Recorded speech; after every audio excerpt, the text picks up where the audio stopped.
Alors,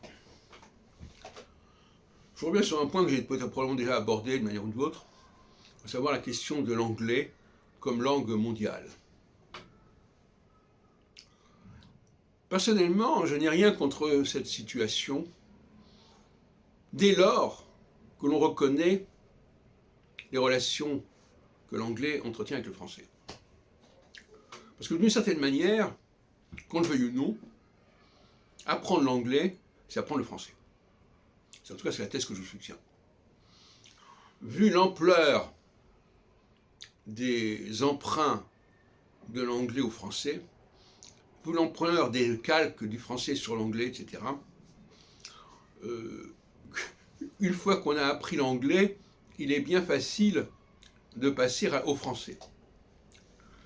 Le problème, c'est quand on oublie de le préciser, quand on se fait une fausse idée. Ce ne sont pas les faits qui sont gênants, c'est leur interprétation ici qui pose problème. Donc, que l'on parle une sorte de français un petit peu frelaté, déformé, et un peu incohérent d'ailleurs, pour dire les choses comme elles sont, sinon inconsistant, moi ça ne me gêne pas.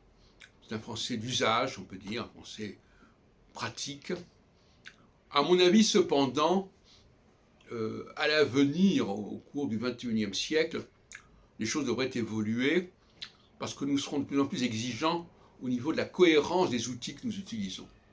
Pour l'instant, il y a une espèce de mythe de la langue qui est quelque chose qui échappe à la cohérence, à la rationalité, etc. Mais tôt ou tard, on s'apercevra que la langue est un outil, et d'ailleurs c'est pour ça qu'on parle anglais même quand il n'y a pas d'anglais comme dans l'Union européenne actuellement. C'est un outil, comme l'alphabet, c'est comme les chiffres arabes, et par conséquent cet outil doit être aussi cohérent, aussi rationnel que possible.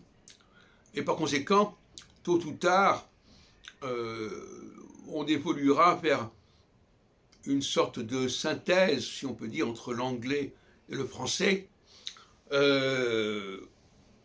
la mesure où le français lui-même doit être un petit peu réformé, parce qu'il a également été un peu corrompu. Donc nous avons là 3 niveaux de langue. Un français idéal à reconstruire, un français corrompu que nous parlons ici en France, et un français encore plus frelaté qui est celui de l'anglais. Voilà, donc voilà les perspectives que j'imagine pour le futur dans les décennies à venir.